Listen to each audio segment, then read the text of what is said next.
வணக்கம். அறம் சொல்லும் திருக்குறள். இந்த பகுதியில் இன்றைக்கு அதிகாரம் 10 இனியவை கூறல் பற்றி பார்ப்போம். முதல்ல இனியவை கூறல் அப்படின்னா என்ன அர்த்தம்? இனியவை கூறல் முகமலர்ச்சியோடு இன்சொற்களை பேசுதல். அதாவது யாரிடத்தும் எப்பொழுதும் எல்லா நேரத்திலையும் நம்ம எந்த சூழ்நிலையில் இருந்தாலும் இனிய சொற்களை பேசுதல்.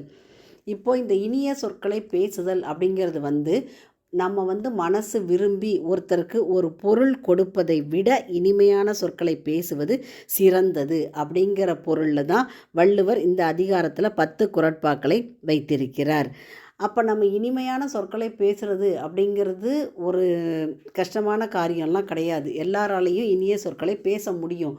ஆனால் நம்ம என்ன பண்ணுறோம், இந்த அவசர கால உலகத்தில் நம்மளுடைய வேலைக்கு இடையில் நாம் கடுஞ்சொற்களை பேசிடுறோம். அந்த கடுஞ்சொற்கள் கேட்பவர் மனதை துன்புறுத்தும், அவங்க வருந்துவாங்க. அதனால் எப்பொழுதும் எல்லா நேரத்திலும் இனிய சொற்களை பேசுதல் வேண்டும். அப்போ நாம் பேசக்கூடிய இனிய சொற்கள் கேட்பவருடைய மனதை மகிழ்விக்கும். இப்போ இதையே திருமந்திரம் என்ன சொல்லுதுன்னா, யாவர்க்குமாம் பிறர்க்கு இன்னுரை தானே. எல்லாரிடத்துலையும் எல்லா நேரத்துலையும் இன்னுரை பேசுவது. யாவர்க்குமாம் அப்படின்னா எல்லாருக்கும் இனிய சொற்களை பேசுவது அப்படிங்கிறது தான் இதனுடைய பொருள். அப்போது மனிதர்களாகிய நாம் எல்லாரும் இந்த உலகத்தில் இந்த மனித பிறப்பு எடுத்துருக்கிற சமயத்தில் எல்லார்கிட்டையும் இனிய சொற்களை பேச முயலுதல் வேண்டும். குறள் 1.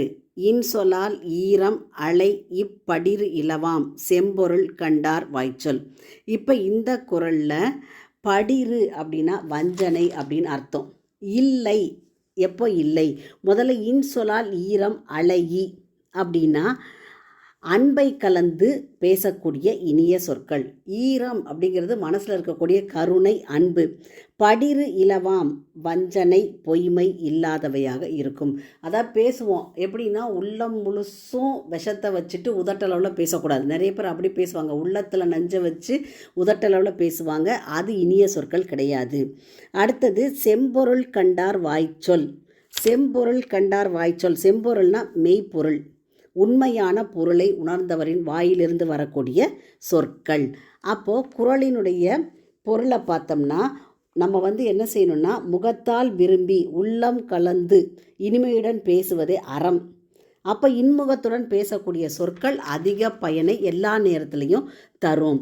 இனிய சொற்களால் அன்பை கலந்து வஞ்சனையற்று மெய்ப்பொருளை உணர்ந்தவர்களின் வாயிலிருந்து வரும் சொற்களே உண்மையான இனிய சொற்கள். அதாவது அன்போடையும் நேர்மையோடையும் பேசக்கூடிய சொற்கள் மனதை உருக்கி உண்மையை பிரதிபலிக்கும்.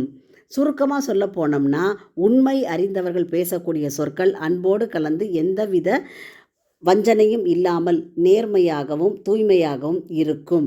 அதுதான் உண்மையான இன்சொல். அப்போ அந்த இனிய சொல் அப்படிங்கிறது மனிதனினுடைய அடி மனதிலிருந்து அன்போடு வருதல் வேண்டும். குறளின் பொருள், அன்பு கலந்து வரும் வஞ்சம் அற்றவைகளாகிய சொற்கள் மெய்ப்பொருள் கண்டவர்களின் வாய்ச்சொற்கள் இன்சொற்கள் ஆகும்.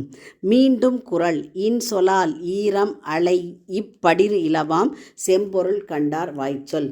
உங்கள் இல்ல குழந்தைகளின் மனதிலே தினம் ஒரு திருக்குறள் பதிய எங்கள் சேனலை சப்ஸ்கிரைப் பண்ணுங்கள். லைக் பண்ணுங்கள், ஷேர் பண்ணுங்கள், கமெண்ட் பண்ணுங்கள், சப்ஸ்கிரைப் பண்ணுங்கள். நன்றி.